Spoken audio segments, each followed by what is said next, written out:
You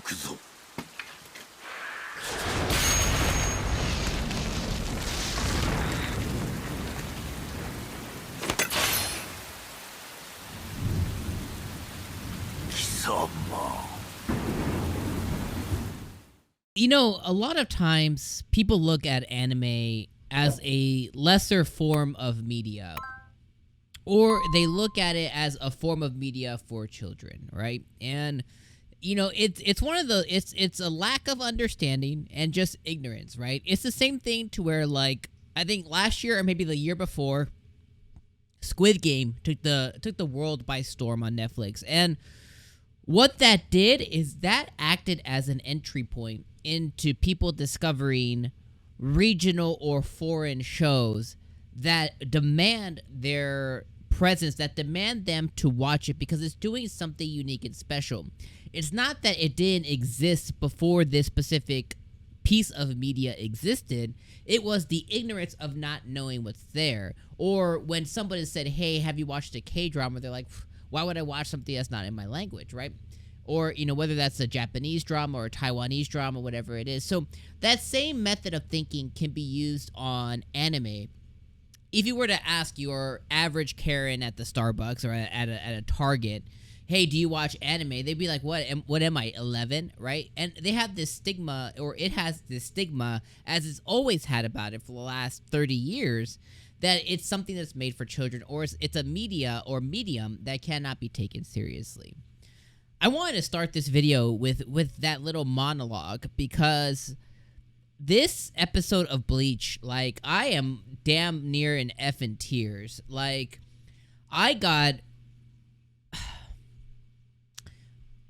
crazy emotional with the byakuya stuff, right? And, you know, Hirayama, you know, he's my probably top 3 favorite characters in Bleach. And I absolutely love him, right? You know, I think he is absolutely amazing. And, you know, the death of him is one of those things to where you understand it. You know, this man was so powerful for seemingly thousands of years in the Soul Society, being the protector of the Soul Society. You can't help but feel something, especially when it is like your favorite character of an anime.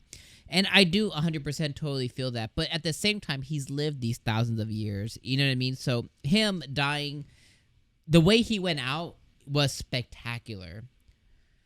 Byakuya, on the other end, and I know I say his name all jacked up, but Byakuya and his goodbye, his parting words, his worry for Renji, his worry for his sister Rukia, just really hit me. And what even hit me even further was, you know, we knew he was going to ask Ichigo, protect the Soul Society, Ichigo, you're the only one, etc. We knew that he was going to say those words, but Ichigo wasn't able to respond to him because of all the emotion that he was feeling in that moment, right?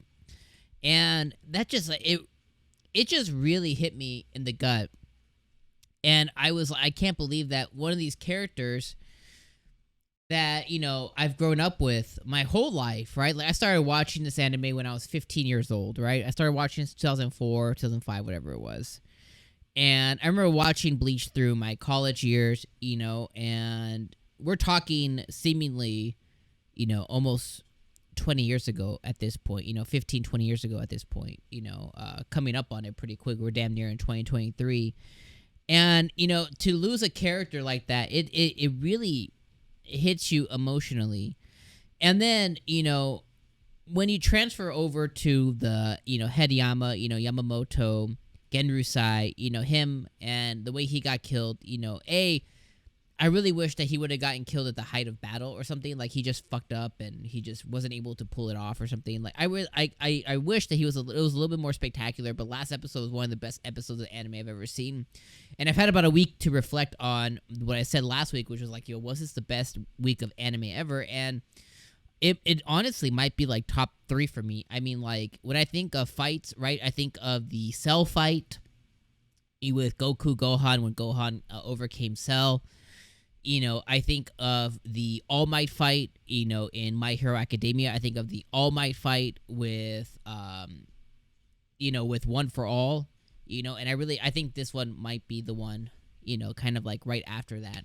And then for me on a personal level, I probably put the Kirito fight with what is his name? Kabi, whatever, Kaburai, whatever, Kabuya, whatever his name is, the creator of Sword Art. So that's on a personal. So I really think that's one of the best episodes. So the fact that he got to die after that, and then we got this monologue where we got to learn of the reason that he wasn't put as a special threat was because he got soft, right? Because he's been enjoying his time in the Soul Society since the destruction of the Quincy's in that 1,000 years ago.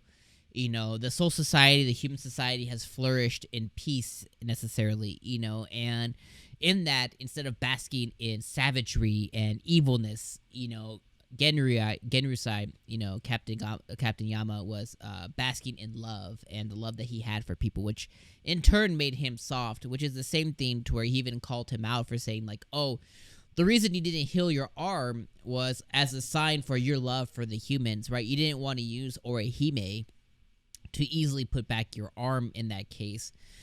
You also didn't want to use Ichigo to have to fight for the Soul Society. You did that, but you kind of bit your tongue and bit your lip because you had to do that when it came to the Aizen fight.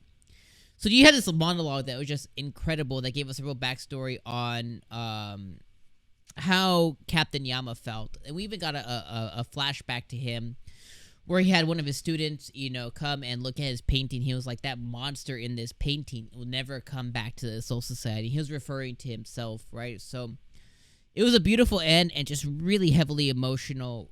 The Byakuya stuff, the Yama stuff leading into the Byakuya stuff, it tore me up. Then we transition into the Ichigo fight. Obviously, Ichigo breaks out of the jail. He breaks out of the jail, and he fights the head leader, of the Wandenreich. He fights him and everything, and he almost takes his damn throat off, but he ends up not doing it because of the Blut vein, which is essentially his body reacting to Quincy's spiritual essence and pressure, and it's protecting him in this case. And in those moments in the fight and everything, the fight goes on. Obviously, Ichigo loses bad. But again, this is going to be used as a jumping point for his growth, with taking all this pain and everything, and then now finding out that his mother was, unequivocally a Quincy, which, I think most of the community has known that for a long time now, that he is part Quincy. That's what makes him so special, right? He has all this Arankar stuff. He has, this Soul Society connection, and now the Quincy connection, which is just gonna give him an even further connection to Uryu. And I actually had this feeling, this gnawing feeling, that Uryu was gonna kind of like jump out the sky or something. It didn't happen, but regardless, I had this feeling. So now he has even more questions for his dad. He's gonna be like, yo, I thought you were just a soul reaper. You telling me you effed the Quincy? What happened here? So now he has even more questions, and he has even more reason. It's gonna further divide him and his dad. Before they got really close not last season, but over the past season, they got really close. So this will probably divide them again, because obviously his dad was hiding a lot. And there's no way that his dad didn't know. That's probably why his dad stopped being a captain. Out here, because of the Quincy hate divide and stuff like that. So he also did call him his son, like son from another mother kind of thing. So weird. But very interesting, and just wow. I'm gonna cut myself there. I'd probably talk. I haven't really talked through my notes. I have like another page of like notes here. I won't even talk through that. I'm just gonna say this was a deeply impactful episode. Hit me in the gut emotionally, and I can't wait to see what comes next. This is peak anime for me. I think this is one of the best pieces of animation I've ever seen in my life. Considering that I'm a huge Bleach fan. But let me know what you guys thought of this episode down in the comments below. Did it hit you as much? For those that were expecting it, did it do it justice? Let me know what you guys thought. All right, my friends, I'm gonna see you guys next week. Peace.